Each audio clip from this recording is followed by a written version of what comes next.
1800 hours Pakistan Standard Time. Assalamu alaikum. This is Radio Pakistan. The news read by Sumaira Kamal.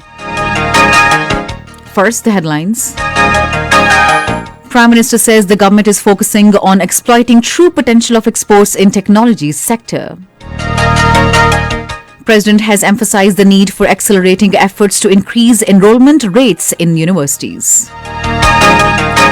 The Information Minister has announced 22 national awards worth 250 million rupees for top artists of the country.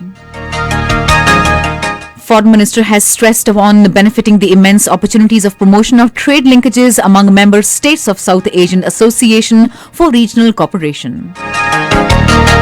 Members of British Parliament have expressed concern over atrocities in Indian illegally occupied Jammu and Kashmir. United Nations has announced it is running out of funds to provide much-needed assistance to people in Yemen. And now the news in detail. Prime Minister Imran Khan has directed the authorities concerned to take all possible measures to facilitate potential investors in the information technology sector. He was chairing the meeting of the Board of Governors of Special Technology Zones Authority in Islamabad today. He further said the government is focused on exploiting true potential of exports in the technology sector. He further said technology must be leveraged upon not only earn foreign exchange but to recover from the current account deficit. He stressed upon ensuring ease of doing businesses to attract more foreign direct investment in the field. Imran Khan said the government is focused on exploiting true potential of exports in technology sector and technology must be leveraged upon not only to earn foreign exchange but to recover from the current account deficit. Earlier, the Prime Minister was apprised that an investment of 520 million rupees has been committed in different projects in Islamabad, Technopolis, Karachi, Lahore Special Technology Zones under the Special Technology Zones Authority STZA. President Dr. Arif Alvi has emphasized the need for accelerating efforts to increase enrollment rates in universities practically and particularly in the IT and engineering sectors so as to fulfill the market demand for skilled graduates. He was chairing a meeting with the Vice Chancellors, Rectors of federally chartered universities and degree awarding institutions in Islamabad today. He further said regional countries are producing a far greater number of university graduates than Pakistan. He emphasized further that universities should focus on the promotion of online and distance learning to boost the number of bachelor's and master's graduates. The President urged the universities to equip their students with the marketable skills by developing academia-industry linkages for enhancing the graduate employment rate in Pakistan. Minister for Information and Broadcasting Chaudhry Fawad Hussain has announced 22 national awards worth 250 million rupees for top artists of the country. He made the announcement at the signing ceremony of a Memorandum of Understanding between Ministry of Information and Broadcasting and Pakistan Arts Council in Islamabad today. The Information Minister said the government is making every possible effort to revive the film, music and drama industry of the country.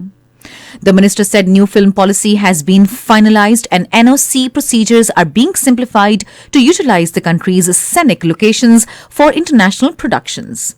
He further said taxes are being levied on foreign dramas and advertisements casting foreign artists to curtail this trend. Speaker National Assembly Asad Qaisar has asked the Parliamentary Committee on China-Pakistan Economic Corridor to work more effectively for timely completion of all components of the mega project. He was addressing a seminar titled The Role of Parliament in Promoting Investment, Trade, Export, Commerce and Connectivity under CPAC in Islamabad today. He assured the committee that the National Assembly's Secretariat will provide all possible facilitations to the committee in this regard. He further said that all political parties are on the same page regarding development projects. Addressing the event, Minister for Planning and Development Asad Umar stressed the need to ensure good governance to ensure timely completion of the development projects in the large interest of the country. The minister further said that large expansion is being witnessed in the scope of China-Pakistan Economic Corridor and numbers of special economic zones are being established in all provinces under CPAC. A cake-cutting ceremony in connection with Christmas celebrations was held at National Broadcasting House, Islamabad today. Secretary Information Shahida Shahid was the chief guest. In her address on the occasion, Secretary Information Shahida Shahid said radio is her second home and all-out effort are being made to revive the glory of this great institution. Earlier, Director General Radio Pakistan Muhammad Asim Kichi said Islam is a religion of peace and teaches us interfaith harmony and freedom of religious practices. This is Radio Pakistan. Foreign Minister Shah Mahmood Qureshi has emphasized on benefiting the immense opportunities of promotion of trade linkages among the member states of South Asian Association for Regional Cooperation. Talking to SAARC Secretary General Asala Rohan in Islamabad today, he said Pakistan supports enhancing of land, air and sea linkages among the SAARC countries. The minister said Pakistan, being a founding member of the SAARC, desires active and efficient role of the organization for promotion of regional cooperation. He said a comprehensive and effective strategy needs to be developed to address the common challenges of epidemic, climate change and food security through the SAARC platform. The minister said Pakistan is focused on geographical economic priorities.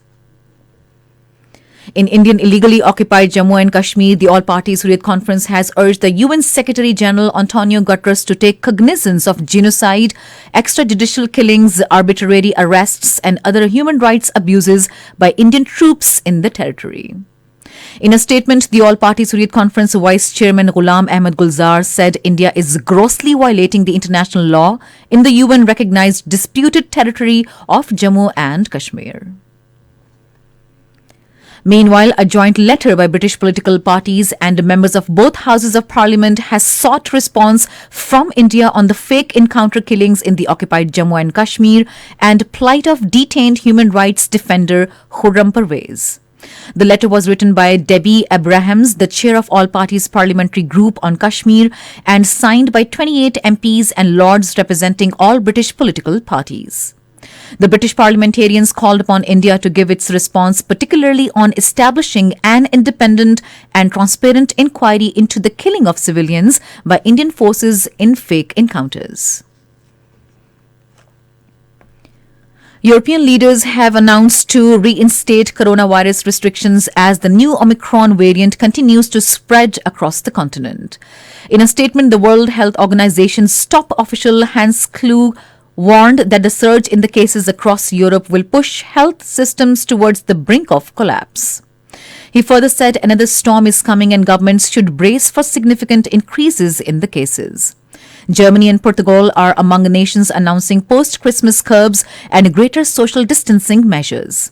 Spain has reported its highest number of daily cases since the start of the pandemic. France has warned daily cases there could also pass 100,000. Russia has warned the United States to stop creating anti-Moscow military sites near the borders and said that Washington is distorting reality over Ukraine issue. In a tweet, the Russian embassy in the United States called on Washington not to distort reality by blaming Moscow for the escalating situation in Ukraine. In Myanmar, 10 people were killed and over 100 others were missing following a landslide in Hapang mine in Kachin State today. And finally, the weather. Mainly cold and dry weather is expected in most parts of the country, while partly cloudy in upper parts during the next 12 hours in the country. However, rain with snow is expected at isolated places in Upper Khyber Pakhtunkhwa, Kashmir and Gilgit-Baltistan. Fog and smog are also likely to prevail in plain areas of Punjab. To end the news, here are some of the headlines once again. Prime Minister says the government is focused on exploiting true potential of exports in technology sector. President has emphasized the need for accelerating efforts to increase enrollment rates in universities. Information Minister has announced 22 national awards worth 250 million rupees for top artists of the country.